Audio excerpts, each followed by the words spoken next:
Monday, October 22, 1962. Things really began with a critical consultation in Washington. That's right. It's 10:40 in the morning, and President John F. Kennedy is making a private phone call. And he's calling his predecessor, Dwight D. Eisenhower. It wasn't just a courtesy. This was a necessary move to get some bipartisan cover before he went public with the missile discovery that night. You'd want the counsel of a general who had commanded D-Day, wouldn't you? Someone who'd been through 8 years of the Cold War. Well, absolutely. Yeah. And Eisenhower wasn't coming into this cold. Yeah. He'd already had two pretty extensive briefings from the CIA director, John McConney. So he knew the evidence, he knew the stakes. He did. And what becomes immediately clear from the records of that call is just how divided American leaders were on what to do next. A division that really centered on speed and violence. Yes, Eisenhower's first instinct, his initial preference, was for immediate military action. A bombing campaign. An unannounced bombing campaign to take out the missile sites before they could become fully operational. It's a hardline stance, very similar to what Dean Acheson, the former Secretary of State, was arguing for. It was. For men of that generation, surprise military action was, a necessary tool when you felt national security was on the line. They saw the missiles as this intolerable provocation. Exactly. Something that demanded the swiftest, most comprehensive military response you could muster. But Kennedy, on the call, he lays out his plan, which starts with the naval quarantine, the blockade. And this is where Eisenhower shows this really profound sense of patriotism.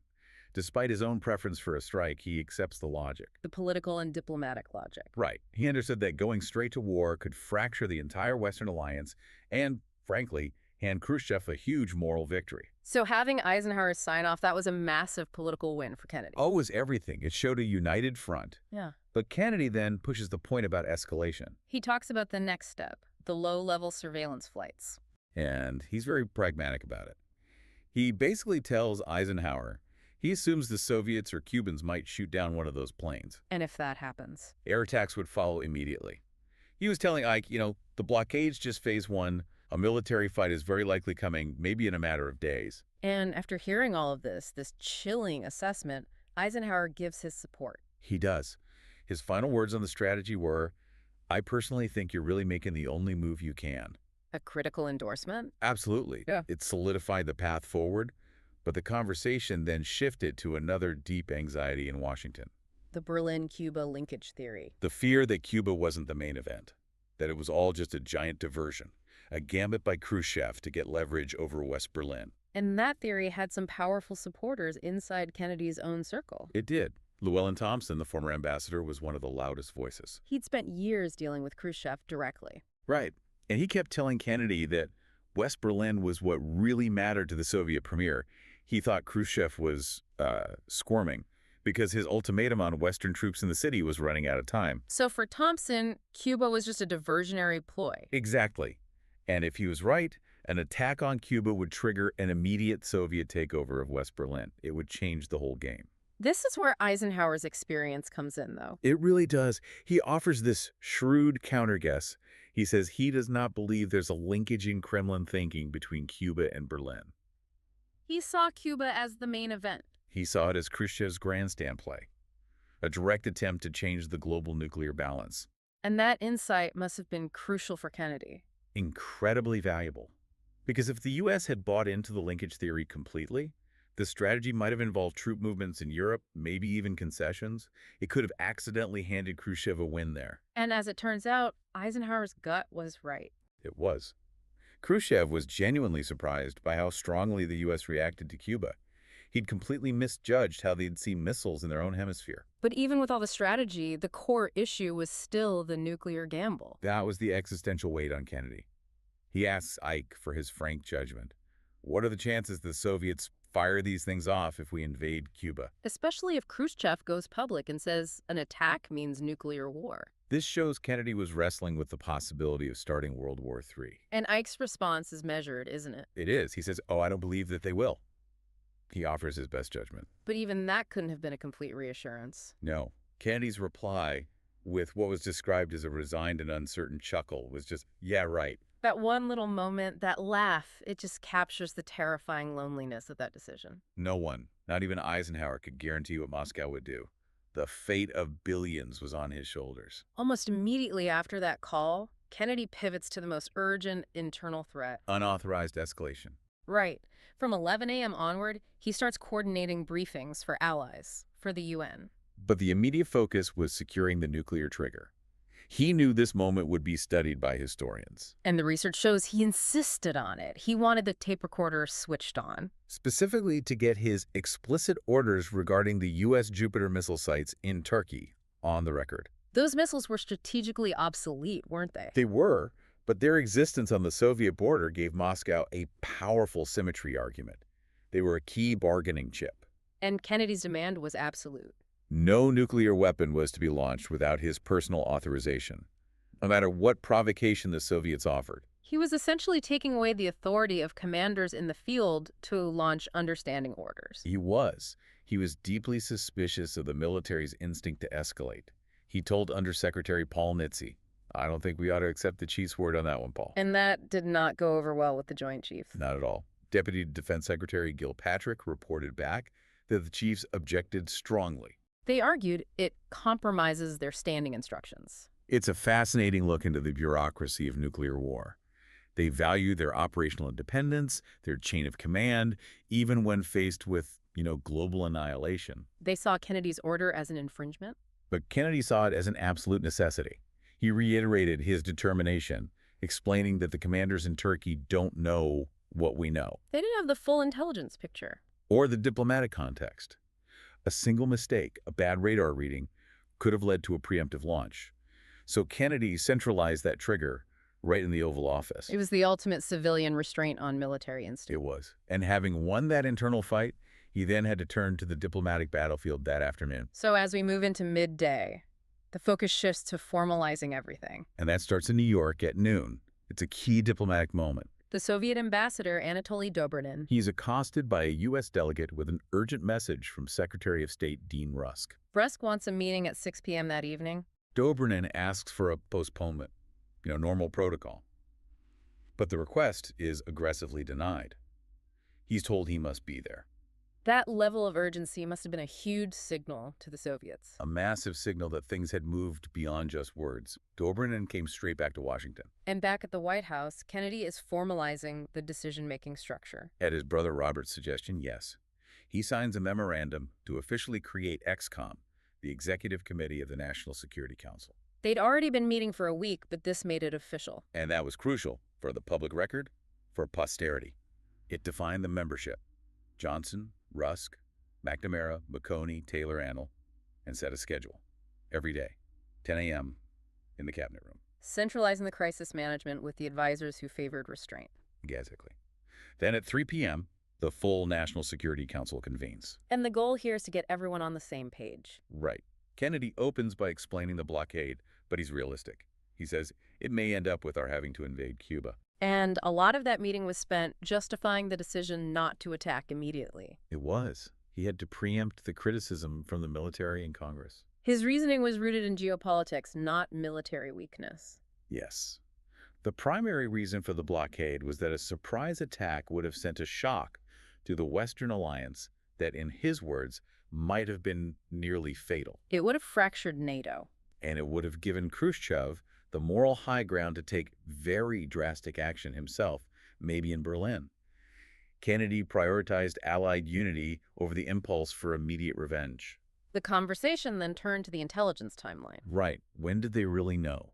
Kennedy wanted to say publicly that there was no hard evidence before October 16th. To defend against accusations of being caught by surprise. But CIA Director McConey steps in to clarify. He says the research showed there were about 15 refugee reports that were indicative that something was going on. But no hard proof. No photographic proof. He blamed it on bad weather and political constraints that had limited the U-2 flights. So the administration could argue they weren't negligent, just unwilling to act on rumor. And given that the Soviets had never put nuclear missiles outside their own borders before, it was a plausible argument. There was also a warning from McGeorge Bundy during this meeting. A crucial one. He cautioned the president not to say too much publicly about how hard it would be to hit all the missile sites. Why? Because, as he put it, we may be doing this in a few days. They had to maintain the threat of a bombing option, even while they were pursuing the blockade. It's all about managing perception. Especially with the Allies. The NSC knew it was a huge challenge to explain why the U.S. was reacting so strongly when Europe had lived under a similar threat for years. So what was the talking point they crafted? It focused almost entirely on Soviet deception. The strategy was to emphasize the cloak of secrecy and the barrage of deceits. So shift the focus away from the missiles themselves, which were symmetrical to the Jupiters in Turkey, and onto the treacherous way they were deployed. Exactly. And Ambassador Thompson's analysis helped with this. He pointed out that Khrushchev had delayed the Berlin crisis not out of goodwill, but because he was secretly finishing the missile deployment. It proved he was acting in bad faith. And finally, to position the U.S. response as morally superior, the NSC agreed to state that a surprise attack had been ruled out. To avoid unwelcome moral comparisons with Pearl Harbor. The line was simple: we do not do like the Japanese. It was an explicit attempt to create a moral contrast. As the afternoon wore on, the pressure shifted from the diplomatic to the domestic political front. And it intensified dramatically. At 5:30 p.m., Kennedy sits down with 20 congressional leaders in the cabinet room. This was supposed to be a briefing, but it didn't stay that way. No. After Kennedy lays out the evidence, CIA Director McConney gives a chilling update on Soviet readiness. What did he say? He confirms that radar has been tracking U.S. spy planes, and then gives his assessment. We think they will within a short time fire at us. That must have changed the entire tone of the meeting. Instantly. History tells us that Senator Richard Russell's immediate reaction was just, my God. The threat was no longer abstract. It was immediate and existential. Dean Rusk tried to argue that the crisis was a symptom of a power struggle in the Kremlin, that the hardline boys were in charge. But that wasn't actually the case, was it? No, it was a mistaken assessment. The deployment was Khrushchev's personal gamble, almost entirely his own initiative.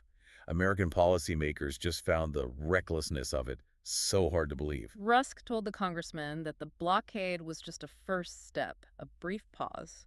But that caution was immediately challenged by the biggest hawk in the room. Senator Russell. He jumped in, demanding overwhelming military action right away. What was his argument? It was about American identity, American strength. He said, we're either a first-class power or we're not. The more we temporize, the more sure he is to convince himself that we are afraid to really fight. To understand the power of that argument, you have to understand Russell's stature. Absolutely.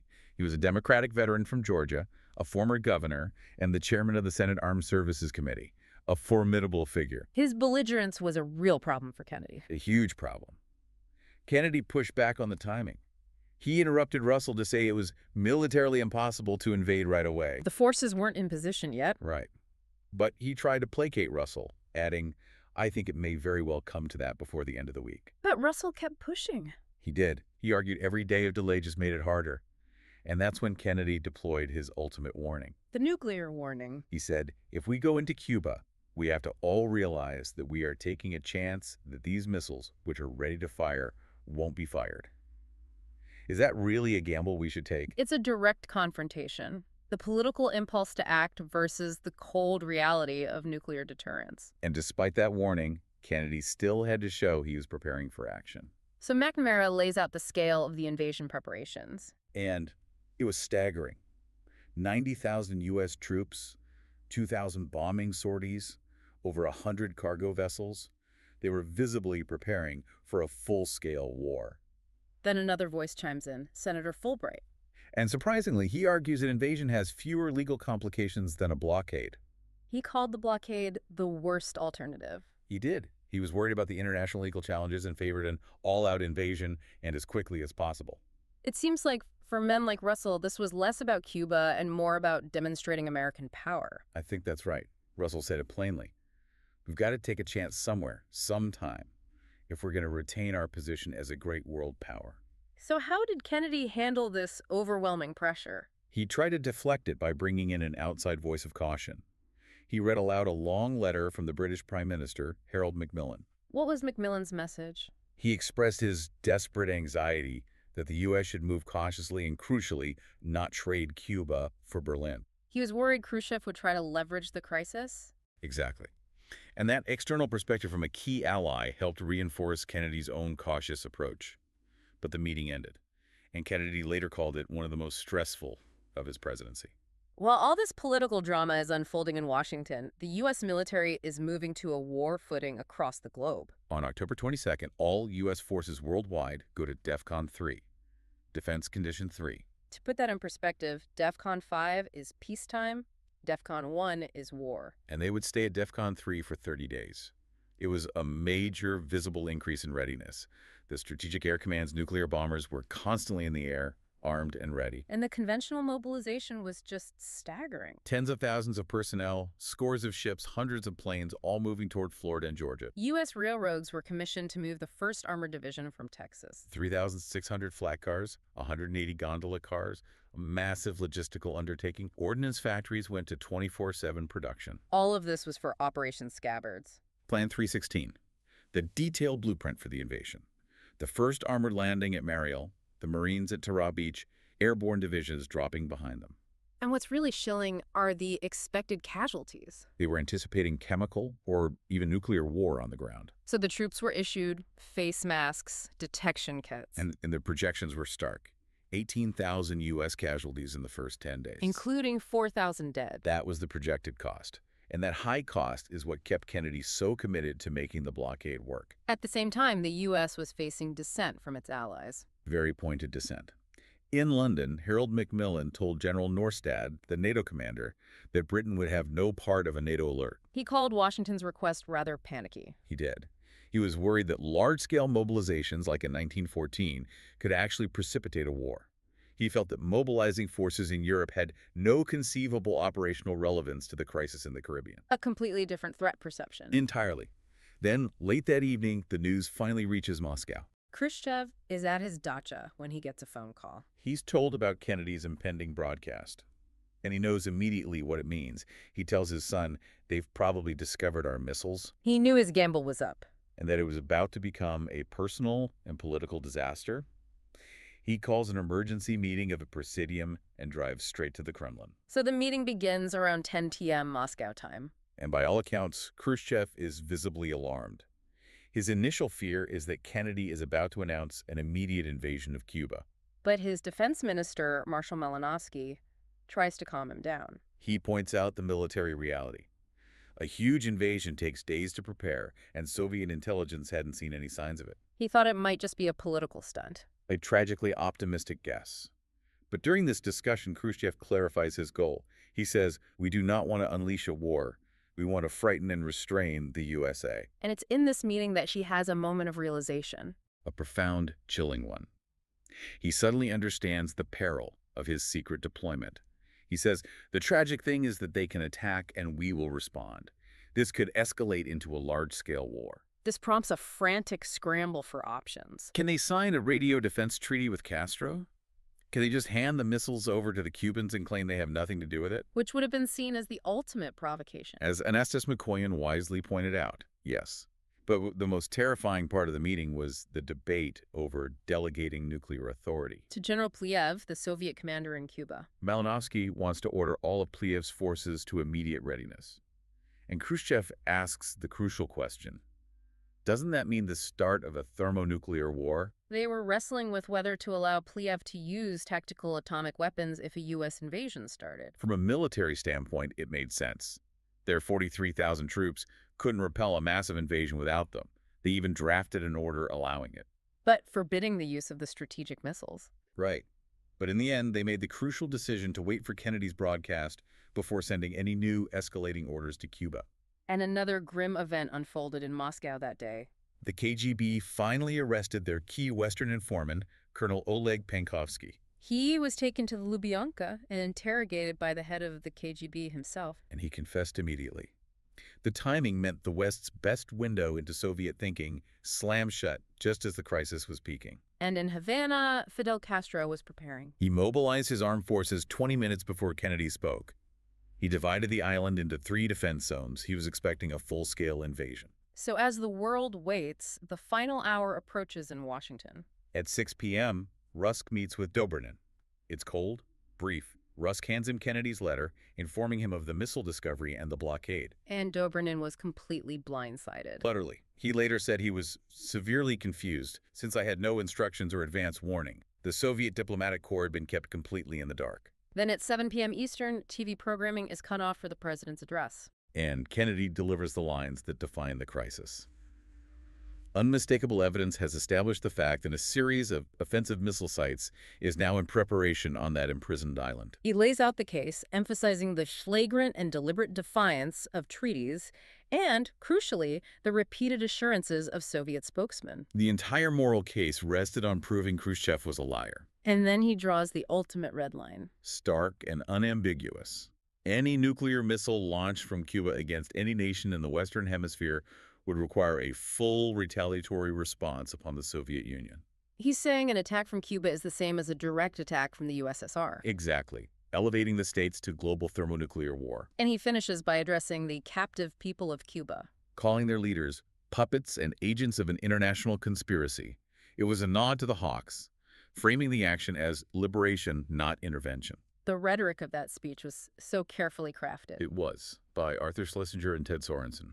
Bundy later thought it was a little overstated, but that emotional pitch had a purpose. They were worried about the symmetry argument. Intensely. They knew the world would ask, what's the difference between Soviet missiles in Cuba and American missiles in Turkey? And they couldn't win that on military grounds. So, as Sorensen explained, they relied very heavily on words emphasizing the secret, swift, and extraordinary building, and the lies. They shifted the focus from missile parity to moral conduct. Exactly. Khrushchev was dangerous not because he had missiles, but because he was a deceiver. And the speech had an interesting side effect. It turned the U-2 spy plane, once a villain, into a hero overnight. The missile photos transformed it into an instrument in the armory of freedom. The public reaction in the U.S. was immediate. A surge of panic buying, people shopping for a siege. There's a story of a woman in L.A. buying 12 jumbo cartons of detergent. While the Allies, especially Macmillan, remained skeptical. He was worried Europeans were so used to the nuclear threat that they wouldn't see the urgency, and that Khrushchev would use the crisis to make a play for Berlin. And in a call later, Kennedy defended his firmness to Macmillan. He said his actions were, quote, moderated by the realization that we could move very quickly into a world war, but that given the political pressure at home, inaction was unthinkable. So he was walking this terrifying tightrope. Established on that singular day, October 22nd. He had to act decisively to gain leverage, but also restrain the Hawks, satisfy his allies, and somehow avoid a war. So the day ends not with a resolution, but with the terrifying prospect of war. Kennedy's actions bought the world some time. But the question that lingers is, what if he had listened to Russell and the others? If he'd launched that air attack, would we have even seen October 23rd? Thanks for listening. We hope you enjoyed learning something new.